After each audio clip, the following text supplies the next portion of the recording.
All right, everybody. Welcome to another edition of the Leadership Been Live podcast with your host, Ricardo D. Rice, and my co-host, Simone Cherie. All right, and we're back. All right, so these faces, one is new, one you saw years ago. What was that, 2-3 years ago? Probably, I think it was like 3 or maybe 3 years ago. Maybe 3 at most. Maybe 3 years ago. At most. We still had Mayor Dickens.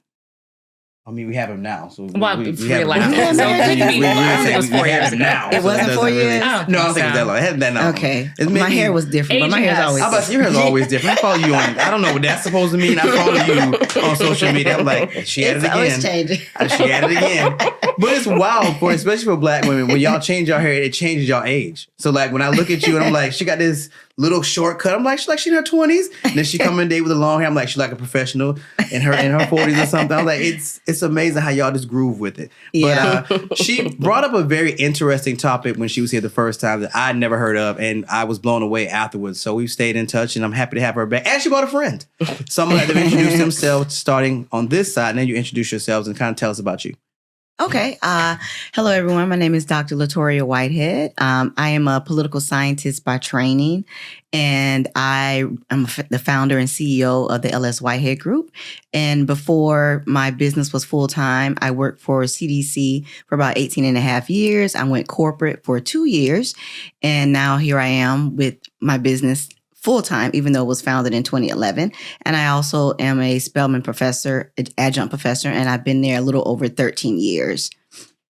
Beautiful. All right. Well, thank you all for having me. I'm Chandra Farley. I'm the Chief Sustainability Officer for City of Atlanta. I lead the Mayor's Office of Sustainability and Resilience.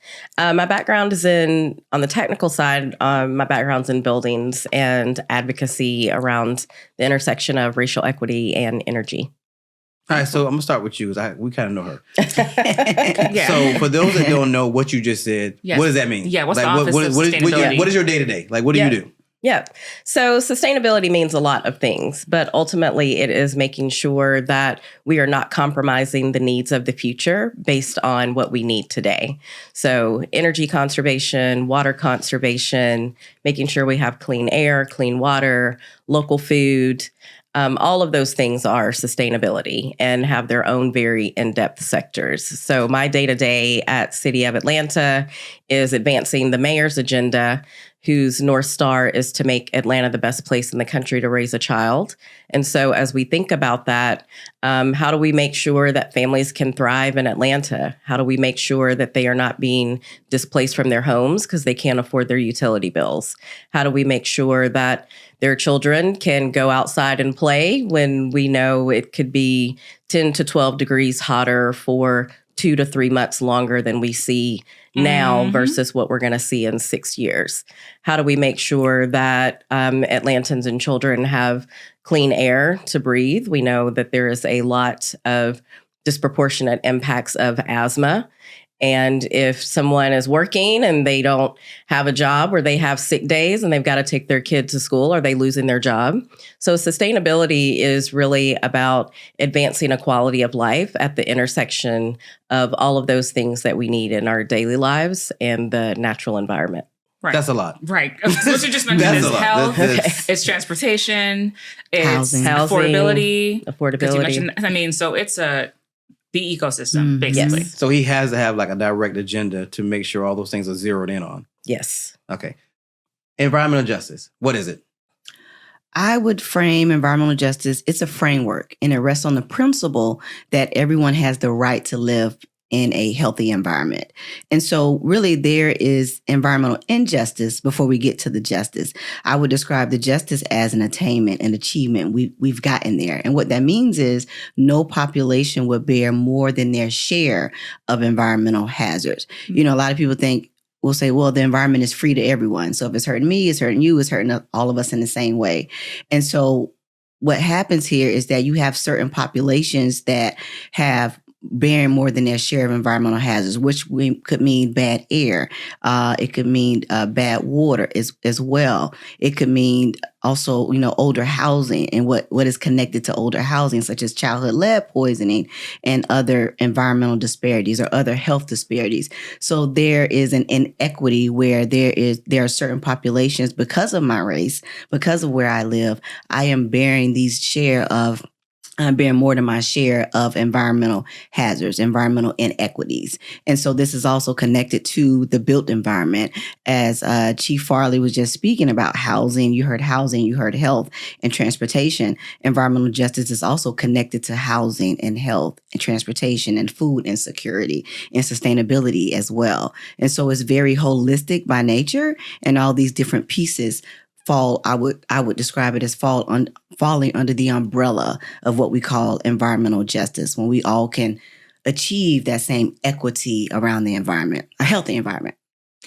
So I know one of the things we're going to talk about today was part of that agenda was like the climate resilient plan, some of the work you guys are both doing together. But I think if we could spend some time too talking about the problems, like laying the groundwork, like why do we need a plan now? What are some of the biggest issues that the Office of Sustainability has either heard from residents or that has experienced, or maybe that you were aware of, especially for both of your backgrounds coming in, for folks who aren't aware? Because we may live it, but I think the thing about this issue is a lot of people don't know. Right. Until it's pointed out to them. Like, what are some of the biggest pain points, biggest things we want to address, and how many of those are Atlanta, and the disparate impact of the population? Like, how much of those would you say are Atlanta specific, or maybe these are just national trends? And what's on the agenda? Like, what's on the mayor's agenda currently, so that we kind of keep an eye on those kinds of things?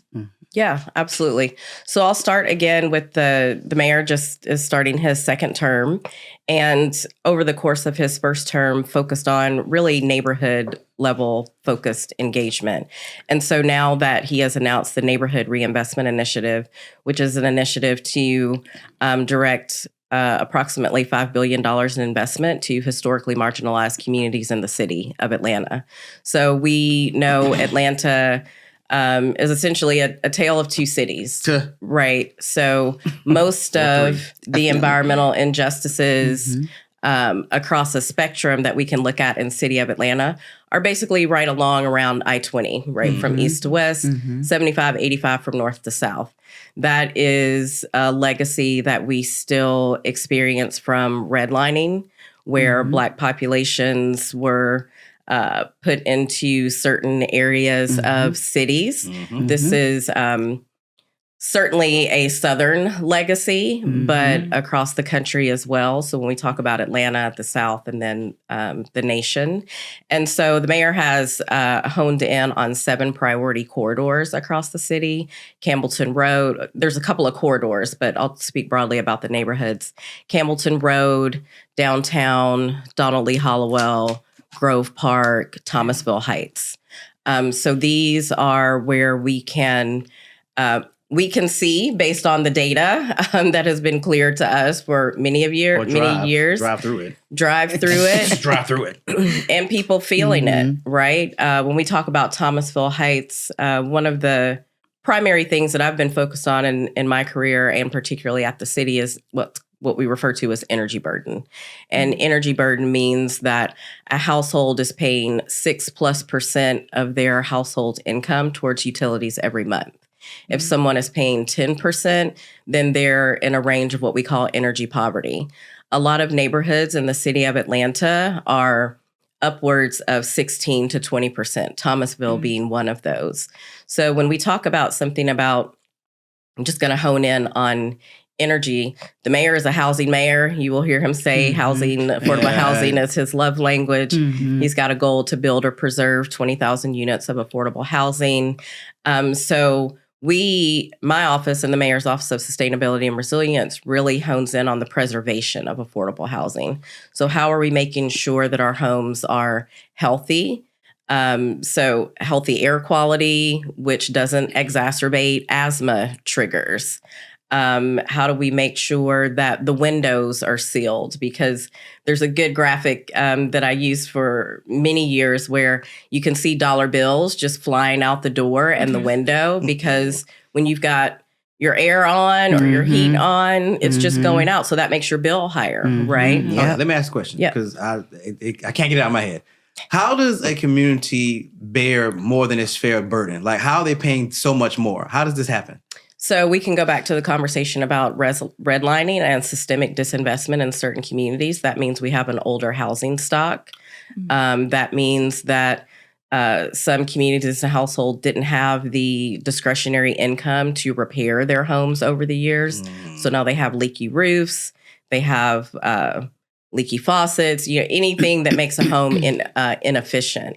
And so it's not so much that the home's bill or rates are more, it's that burden that talks about, well, I don't have as much income and my bill is getting higher, so then my burden is higher. So you're paying like on the bill versus being able to just pay the whole balance every month. So it's just piling up. It's just piling up.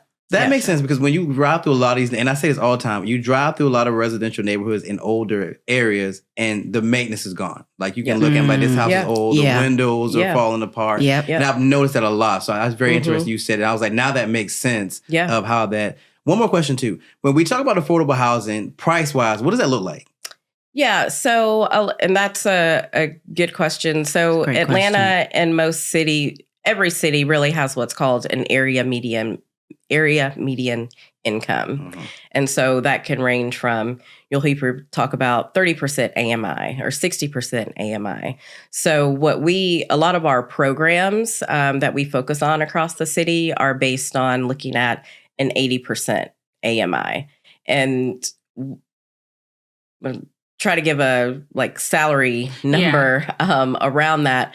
But what happens with area median income is that is based on the metropolitan statistical area. So we all have metropolitan statistical areas. So that means Atlanta's metropolitan statistical area includes like Sandy Springs. Oh. Yeah. So it's Atlanta, Sandy. So it's a metropolitan area that AMI is based on. So what we really have to look at is that, are we making sure that AMI number is really specific to the challenges that we are facing in the city of Atlanta proper, which are very different income levels from, what we might see in a Sandy Springs. Or now just different, the city is changing, with different people moving in with higher salaries. And so the ability to focus on anti-displacement through tax relief for legacy residents. Legacy residents can include seniors, but we also want to look at people who maybe are living in grandmama's house and don't have the deed, but have been in this neighborhood for 20 plus 30 years as well. That's the thing. So that anti-displacement strategy is critical think as the house well. is owned, and it's just like you go to find out, it's like, grandma didn't own this house. Right. You just kind of been renting. Right. Somebody For who may 20 be years. dead. Yeah, they may be dead, and now somebody takes over. Yeah. Next generation. Well, that was my other question. Like, it seems like we talked about this when you were here that last time. It seems like it's a battle between gentrification and trying to preserve these communities. Is that still a thing? Because I'm seeing where I live, it's new high rises and things of that magnitude. I'm like, this is going to be a problem. And it seems to be happening faster than it used to. Yeah. No, go ahead, please answer. No, I'm sorry. I didn't know it was a question. Oh, no, it's kind of... Well, confirmation. It was a thought process. Yeah, I thought we were just saying yes. So it's kind of he wants to preserve this space, but is gentrification moving faster than him being able to preserve these spaces? That is really one of the foundational goals of this neighborhood reinvestment strategy. And that broader strategy being able to focus on things like anti-displacement for those seniors and legacy residents is a component of that larger reinvestment strategy. And as we are looking at affordability, that's for renters, that is for young families, that is for our workers who run our hospitality industry, which is huge here in Atlanta as a big sports events city. Who now can't afford to live in the places where they work. And then they've got to depend on a transit system that is not readily. So then we talk about transportation burdens, health burdens, social energy burdens, compounding on top of each other. Could I ask about climate specifically? Because you mentioned this in the future about, 10 to 12 degrees hotter for longer. I feel like summer starts March 1st and it ends Halloween, maybe Thanksgiving. Because Christmas has been 75, 80 degrees for the last several.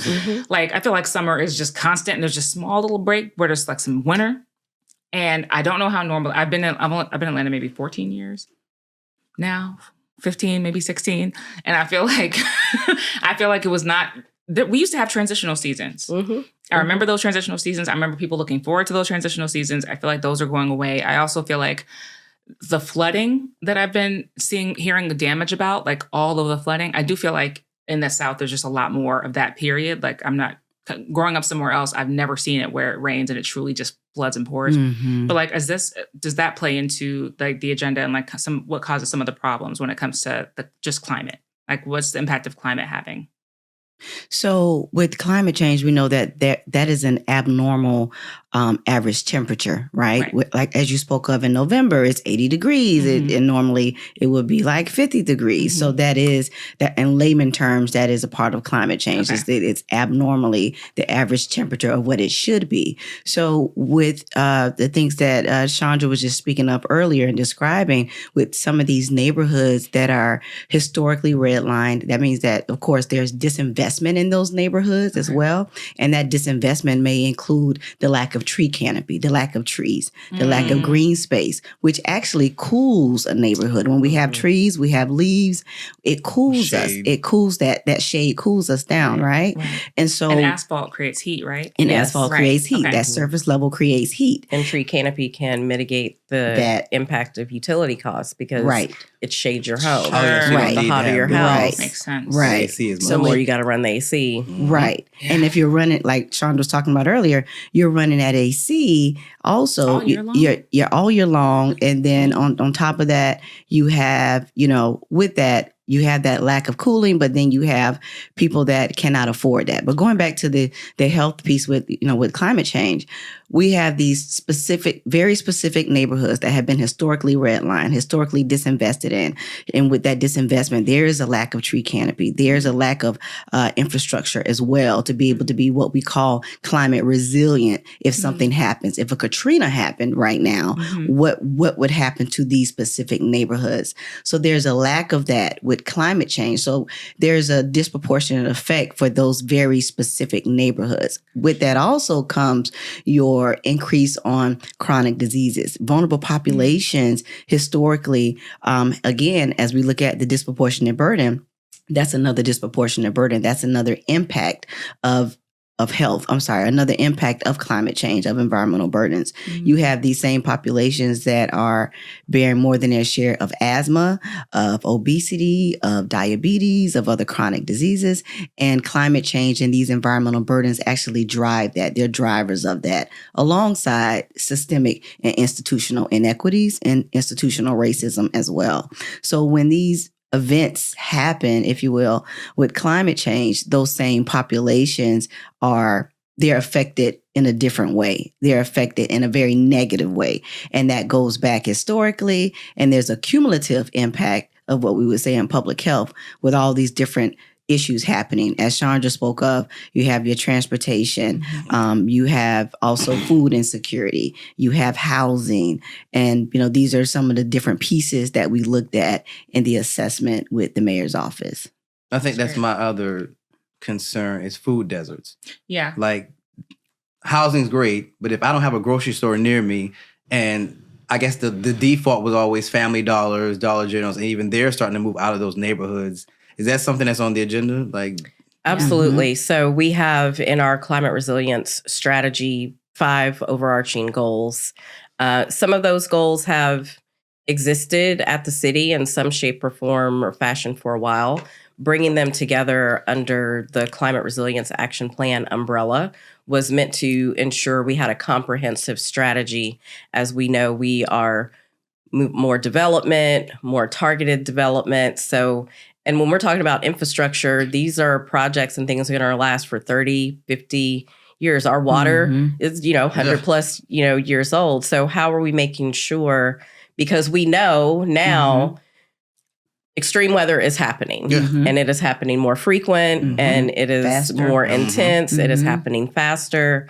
That's going to happen. So now we talk about adapting to that. Right? We know it's going to happen. How do we adapt our infrastructure? How do we adapt our communities to make sure that we are prepared to withstand those shocks and stressors, but also recover from those shocks and stressors, and not just have our infrastructure recover, but ensure that our social and economic and cultural fabric can also recover. So that when we talk about climate resilience, that is what we are that is what we are talking about. And so food security is a key component of that. So goal 3 of our climate resilience action plan is to ensure that 100% of Atlantans live within half a mile or less of fresh, affordable, healthy food by 2030.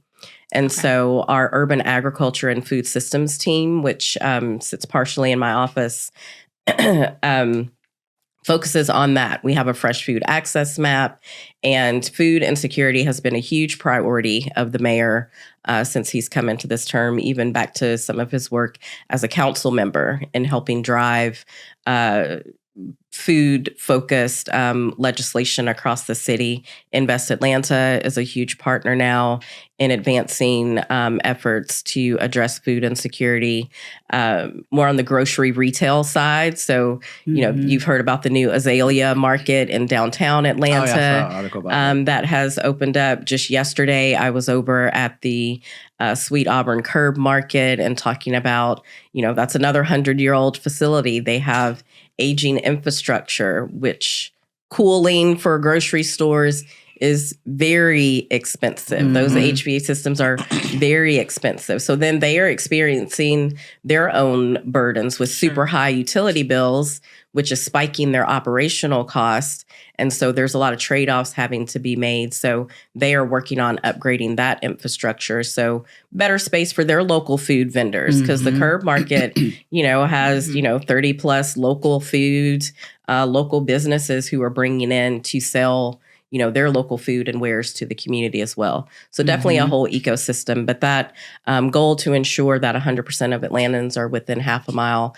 And it's important to say half an accessible mile because you if it's can, if it's you're on this side of I-20 and that grocery store is on this side of I-20, that's not accessible. If you don't have a car, if you can't walk to it, if there's no sidewalk.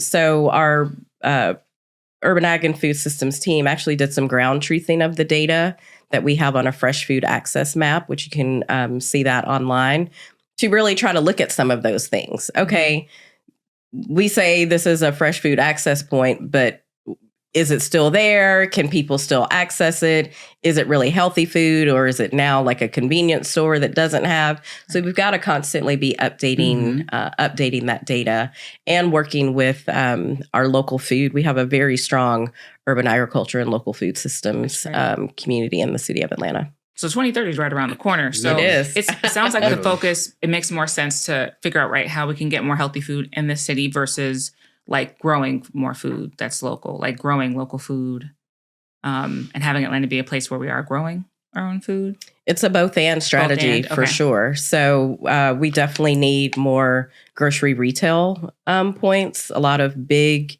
box grocery stores do not want to locate in the communities that we are focused on.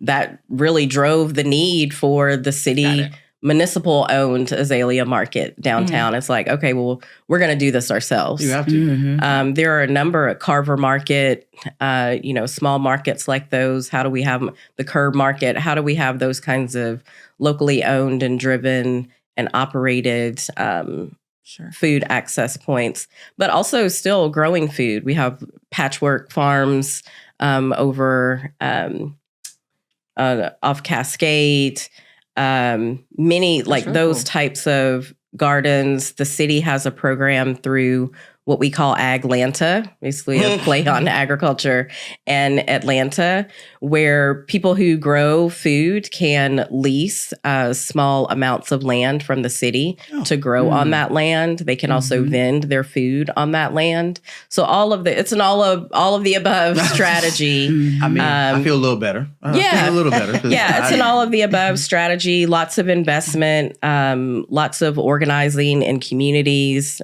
You know, every community. Atlanta is very neighborhood centric. Yes. We all know that. We have 250 plus unique neighborhoods in the city of Atlanta. And they all have their own flavor. They all, you know, so that is very super hyper local as well.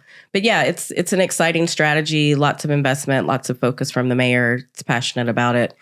Great advocate for our local food ecosystem. You said a word that I want you to explain. You said social mismatch or something a little while ago. Social mismatch, right. What does that mean? So that is when I live on the west side, but the grocery stores are 20 miles away from me. I live on the south side, but all the jobs are on the north side. So sociologists would describe this as a social mismatch. And that is a part of, this holistic piece of environmental justice: food, housing, jobs, poverty, all those different social conditions. And so social mismatch is when it doesn't match where I live at versus where I need to go to work and where I need to go to the nearest health clinic, the hospital, things of that nature. And that happens a lot with vulnerable populations, with people of color, with low income pops.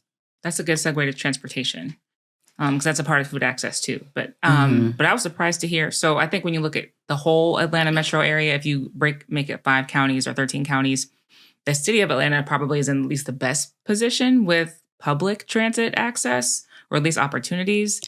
But that's a priority for this plan, right? And like, what needs to be changed for transportation? Like, what's that agenda look like? Many, many things. Okay. One of those just did upgrades, though. I saw a commercial for it. I don't know what area, but they just did upgrades to MARTA. And they were saying now you can use your phone. And there was some other things. And I was like, okay, cool. That's at least they're thinking about it. Yeah, absolutely. So MARTA is not a city agency. MARTA is an independent agency it is its own corporation. But I had no idea. I figured that. So do they have to be aligned? Oh, yes. Okay. I was about to say, do they have to be aligned, or is it kind of like, because Atlanta does that. They don't invite independent contractors in or other third parties, just kind of let them do it unless they go too far left. And it's like they're trying to reel them in, but it's like they've been doing this for a minute. So they kind of do that. So I'm glad to hear they kind of have a aligned agenda. Yeah, absolutely. So from the mayor to the head of the Beltline to our commissioner of the Atlanta Department of Transportation, which is also a City of Atlanta Department of Transportation. Okay. Mayor Dickens also drove the agenda to establish a city-specific Atlanta Department of Transportation, particularly to more directly engage in those really important partnerships with MARTA, the Beltline, GDOT, Georgia DOT. So sometimes people will say, oh, why didn't the city do something about that road? It's like, well, that is a state-owned road. And this is a city-owned road. So there is a lot of coordination that has to happen across those things. I was thinking that. I was like, how does his agenda run parallel to Governor Kemp? Run towards Kemp. So all of those agencies are constantly coordinating. MARTA, will comes and reports to our City of Atlanta Transportation Committee of Council. So City Council has 5 different committees. They have meetings every other week. So that is where people can come, you can comment, you can listen about the transportation agenda of the city. And all of those partners will come and report to that committee quarterly, usually, and maybe more often when there's other things. But we share tax allocations for a lot of those projects that are, MARTA-specific projects. Okay. And so that transportation is critically important. We have a sustainable transportation goal as a part of the Climate Resilience Action Plan because roads, heat, cost, burden, accessibility, all of those things are another one of those compounding complex issues. And we really focus on with that sustainable transportation also falls under our fleet. The City of Atlanta has a ton of vehicles, from watershed management to the airport to Department of Public Works, the trash pickups that you see, the recycling trucks. That's all City of Atlanta fleet, all of those services that we do provide as a city. So we are focused on electrifying our fleet. So how do we move from gas-powered vehicles to electric vehicles? That means there are cost savings. That means there's air pollution benefits, because when we are moving away from fossil fuel-powered anything, we are reducing air pollution and reducing our reliance on fossil fuels, which is volatile and expensive. Have you been to the gas pump lately? Nobody's talking about that. Charged my car a month ago. Maybe once a month if I'm like driving around the city. I pay for the electricity, but, so that's a big part of our transportation agenda, because there are things that we can control and are in our purview as the city. Okay. And then there are things that are under the purview of quasi-partner agencies like AMARTA, like an Invest Atlanta, like in Atlanta Housing. So we stay in coordination, but we have to collaborate. So are residents, like, to your knowledge, calling, though, for more transportation as far as, like, more bus routes or longer bus routes or more train lines and things like, and, like, so do those things ultimately kind of undermine keeping things cleaner or greener? Like, if they were to happen and we had lots more than just the 4 colors? 4 colors. Yeah. I mean, the red, yellow, green, and blue lines. Like, if we did have lines that went in more places or more buses on the road, or if they're on the road longer, like, would those things actually make it less healthy, at least for climate purposes? Mass transit can be a huge benefit to mitigating the impacts of climate, because you're getting people out of their ideally cars. taking people out of their cars. Okay. And so then that also reduces congestion. Mm-hmm. And we know when you're sitting in traffic in a gas powered vehicle, you're just idling. Yeah, you're just those things. Gotcha. So yeah, absolutely. A mass transit agenda for the region is a high priority. Okay. This is why it's really important to engage with the Atlanta Regional Commission. So when we talk about Atlanta as a region, the Atlanta Regional Commission is about 26 counties. And the mayor is the first mayor of the city, Atlanta mayor, to be the chair of the Atlanta Regional Commission. And so he is able to drive a transportation agenda there regionally as well, because that's not just an Atlanta problem. We have 75, 85 coming through. We got 20 going back and forth across. We got 285 around. The number of people that come into the city to work every day and then are going back to other counties and municipalities. So this is a regional challenge that requires regional collaboration. Got it. Okay, so we've talked about the pieces of said document. What is the document itself? Like, how did that come about? What is it? The climate resilience plan. Yeah, like we've talked about pieces of it. What brought it about? How did it come how together? Did it all come together? Different puzzle What's in pieces. it? Yeah. So as Chandra was describing earlier with the climate resilience plan, we've worked together before this plan came about. And she came to the LS Whitehead group and she said that the mayor wanted to do a plan, but they wanted to do it from an environmental justice lens. So all those different pieces that we're talking about today, but we know from an environmental justice lens that looks a bit different, that looks a bit heavier. So we need to look at that history. And so what we set out to do, well, what we did, the LS Whitehead group, we wanted to tell a story, and we wanted for people to understand the history of these different disparities that she just described, how that came about, where we are right now currently, and how does the mayor's office, how do they move forward from there with recommendations and different strategies. So some of these different pieces we've been talking about today, with the plan, with the report, we basically gave them a report where they could really hone in on these very specific neighborhoods that Chandra just described. And so we, in addition to the climate assessment, it being done from an environmental justice lens, we wanted to look at Atlanta's social, cultural, and built environment, as we've all been just describing here. So that caused us to try to understand the historic transportation issues, historic job issues, poverty, the impact of redlining from the 1930s, food insecurity, housing, healthcare, all those different pieces.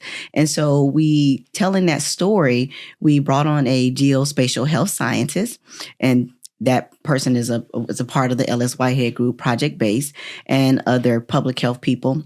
And so what we did was we mapped what we call geospatial mapping. And so geospatial mapping causes us to really hone in on very specific neighborhoods to a detailed level of zip code. So we're looking at these neighborhoods around, really zip code level of what do these neighborhoods look like?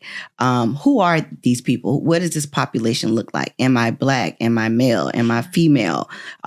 Transportation, how far is it from me and where I live at in this zip code? And social economic pieces such as poverty, What does the income look like for the neighborhood? What does the health look like for this specific neighborhood? Is there prevalence of asthma, diabetes, or obesity? Do we have tree canopy, as we described earlier, in this neighborhood? And so we took very specific, in science, we would call it scientific variables, but we took all these different components and we mapped the city of Atlanta, Fulton County.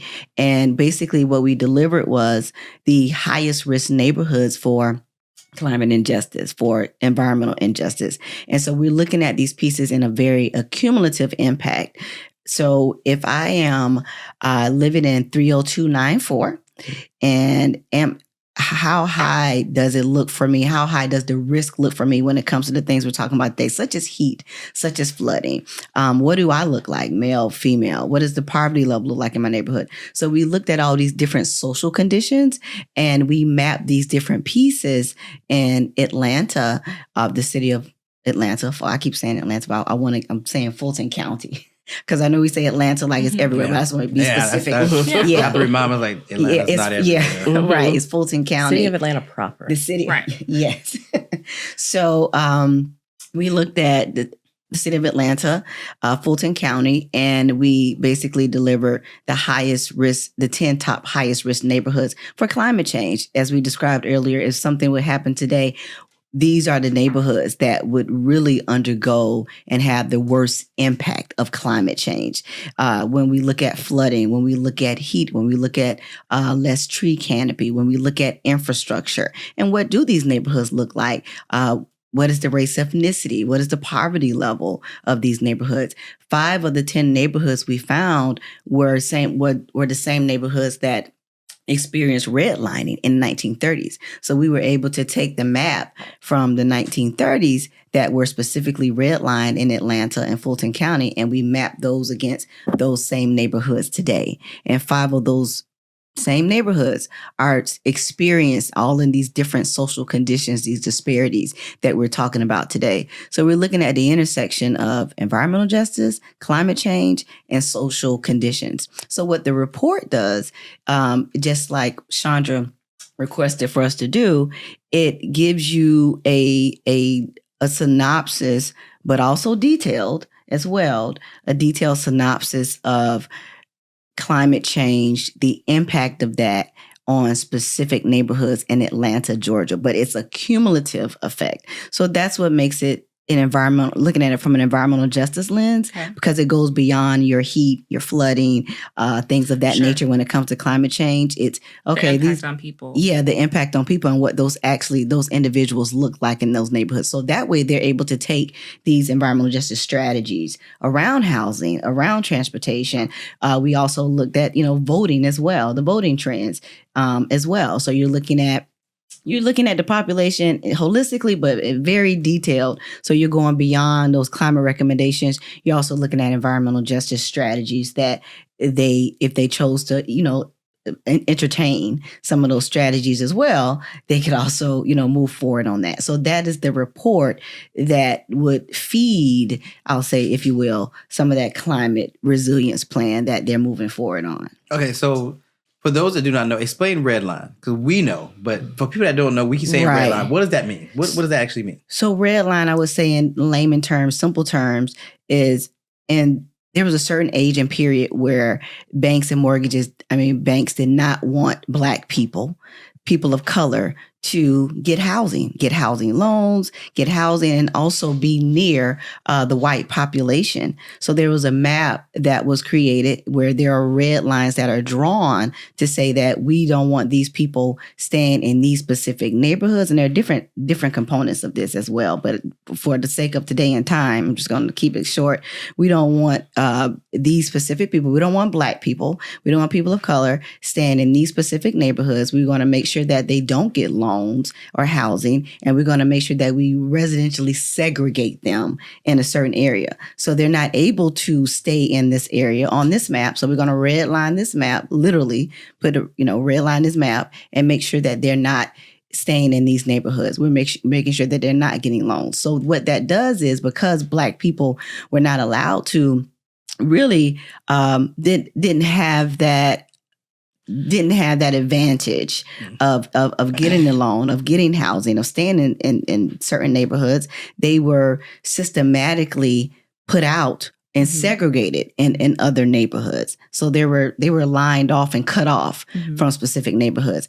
And that racially residential segregation that they were lined off to, that they were, drawn off to, that those same neighborhoods were disinvested. Right. Well, they began labeling those neighborhoods, right? It's like, this is an undesirable area. This is right? undesirable area, right? Yeah. And even, during this time, they took this out of a consulting book. There was a consultant that came on, when we were creating the Policy Act, the National Housing Policy Act, to say, hey, when you look at race and ethnicity from 1 to 10, these are your not only undesirable neighborhoods, but these are your undesirable race and ethnicities. Negroes were number 9. Mexicans were number 10. Who's number 1? Who's number 8? I thought about sure would be like 1 and 2. I'm sorry. How we get 9 and 10? Who was 1 and 2? We're asking the wrong questions, probably. Listen, I gotta know. Sure, we'd be 1 and 2. What you're looking at is from their mind, the best people to the worst people. So you got the best people, your white population, your white. I thought it was a worst list. No, it's a best to worst list. Yeah, it's the best to worst. So you got your European. I mean, it's very this specific. Is a holistic. Italian. Yeah, this is very includes specific. Like immigrants right. Okay. Yeah, this is very real. I was like, wait, how's right? This is right. Oh my God. So you have, Negroes number 9, Mexicans number 10. That's why I probably shouldn't get all into that. I'm getting that's a whole show. That's a whole show. So my next question is, if we took that map and placed it over today's map, does that create certain areas? It's still real today. Still just like Chandra said earlier, like this is today. Even though we're talking about the 1930s, now it's 2026 when we mapped those areas. And last year, when we turned in that report to Chandra's office, to the mayor's office, we mapped like copy paste. Specifically 1930s, Atlanta, those specific neighborhoods. Now let's map them and see, do those align with these same environmental risky neighborhoods, those same environmental neighborhoods that are bearing more than their share of environmental hazards? Are these the same neighborhoods? Yes. And that is very sad. And so with those top 10 highest risk neighborhoods, we're looking at the top highest risk neighborhoods in Atlanta for environmental burdens. And then we also compared that to the lowest risk neighborhoods in Atlanta as well. What does a Buckhead versus a Decatur look like? What does a Vine City versus an Alpharetta look like? That was Alpharetta was at the top of my list. Very different. Alpharetta very different. So that way, the report, it allows them to really make these very specific decisions and look at these neighborhoods, not just to say, okay, if a Katrina happened in Vine City, this is what's going to happen. But also if a Katrina happened around here and we're in Vine City, this is exactly what this neighborhood looks like. Not only are they at risk for over flooding and urban heat, but also guess what? Where are there any food deserts? What does the transportation look like in this neighborhood? What does the voting look like in this neighborhood? What does housing look like in this neighborhood? What does healthcare look like in this neighborhood? So we were able to look at all of these different social conditions and create the Environmental Climate Justice Resilience Index. I forgot to say that. And so these nice fancy words. Say that again. So the Environmental Climate Justice Resilience Index. So what I just described is that's what it is. We're looking at all these different neighborhoods of all these different conditions of sensitivity, of exposure, all these different conditions in the intersection of climate change and disparity and environmental risk. So we're taking all these different variables and we're placing them quantitatively and mapping them to say, okay, we're looking at all these different specific pieces. Now let's use our geospatial mapping and let's map this area and put this in here quantitatively to see exactly what that looks like. And that's the Environmental Climate Justice Resilience Index. And what makes this different, it is not that this is novel and that other spaces have not created an index, because you create this index basically to understand what's happening in specific areas. But what makes this index different is that not only did we use climate change components that we're talking about today, but we also use housing, transportation, voting, and all those different things. So we took all those different pieces and then we added it, looking at it from a social lens, from a political lens always, and from an economic lens. Mm-hmm. And that's how the LS Whitehead Group created the Environmental Climate Justice Resilience Index. And that is the index that we utilize to create recommendations and strategies for Chandra's office.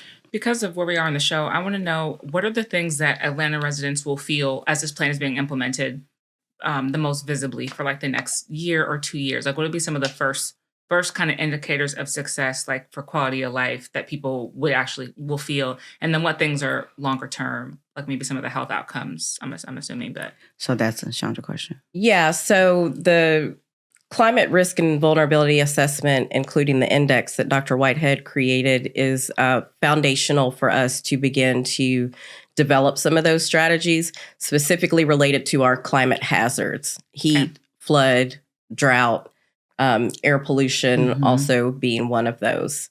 The Climate Resilience Action Plan also lays out those 5 top line goals that I mentioned: 100% clean energy by 2035. That was a City Council adopted goal from 2019. When that plan, Clean Energy Atlanta, was created, it was written to be updated every 3 years in alignment with decisions that are made at the Public Service Commission, which is how all our energy rates and energy planning gets done.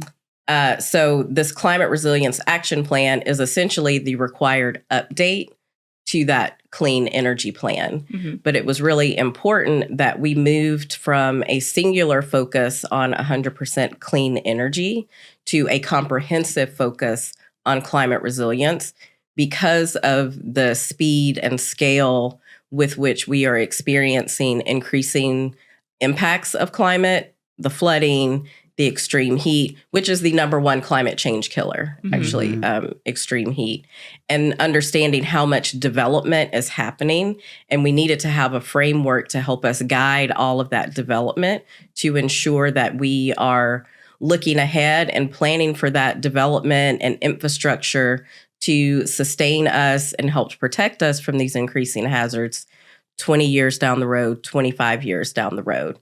So we spent about 18 plus months of going out across community to engage them in helping us develop the Climate Resilience Action Plan. We got over 2,000 recommendations across our 5 goals.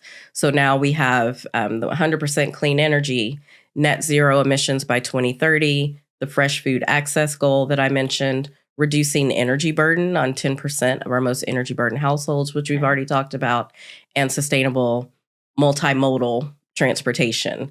So not just cars, mass transit, trails, scooter, all of the things to get us out of cars, more accessible to our neighborhoods. So that is the mitigation action side of the Climate Resilience Action Plan. So it is meant to be a 3 to 5 year look ahead. But the majority of things are in motion now.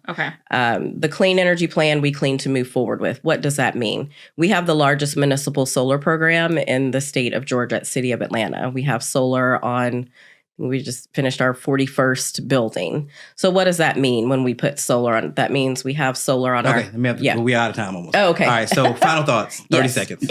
That the Climate Resilience Action Plan, we've talked about a lot of science and index and heavy words here. But for me, someone who's in the second-ish decade of this career, it's critically important that we understand that this is about us and our quality of life and our daily life. And so when you go to climateresilientatl.com and you look at this plan, it does not look like any other climate plan that you've ever seen. We worked with Clean Energy Culture, which is a brand focused on bringing more culture to the clean energy movement. And so we will be going out on a road show this year to bring that plan back to Atlantans to continue to engage. Because when you ask community something and they give you some feedback, you take it and then you got to go back and is this what you meant? So that is what we will be doing this year with Climate Resilient ATL. Final thoughts. So the LS Whitehead Group is a group where I would say we advance environmental and climate justice, everything that we've been talking about here today, through policy, through research, through partnerships. And so creating the Environmental and Climate Justice Resilience Index for Chandra's office, for the city of Atlanta.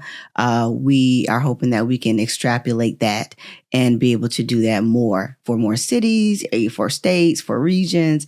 It is it's a piece where it's flexible and whatever information you want to find out about your city, because it's data driven. And so we're able to flex that and move those different components in different ways. And so we're hoping that we're able to utilize this more to look at quality of life, because that's what we do. We look at quality of life for vulnerable populations that are connected really to the environment. So it's been really great working with Chandra and her office, with the city of Atlanta. And we're hoping that we can be able to do this again. Yeah. Thoughts, 10 seconds. Just pay attention to what's going on, especially if we see a reduction in heat-related deaths and asthma attacks or in asthma triggers. If you find that there's more fresh, accessible food, pay attention to these things, because we want them to continue even to the next administration. So just encourage people to stay involved in the process and to check out the roadshow, because I'm glad that's happening too. My final thought is, in my head, I'm like, is it a situation where we have to reimagine these neighborhoods, or can we actually fix these neighborhoods? So I'm very curious to see how this plays out, because in my head, I'm like, you're going to have to reimagine these neighborhoods, especially if they've been redlined to this extent. You got to reimagine them. But thanks to my guests, my brain is going. I love it. This is what I love to do. We will see you next time, same place, on the Leadership and Live podcast with your host, Ricardo D. Rice, and co-host Simone Sheree.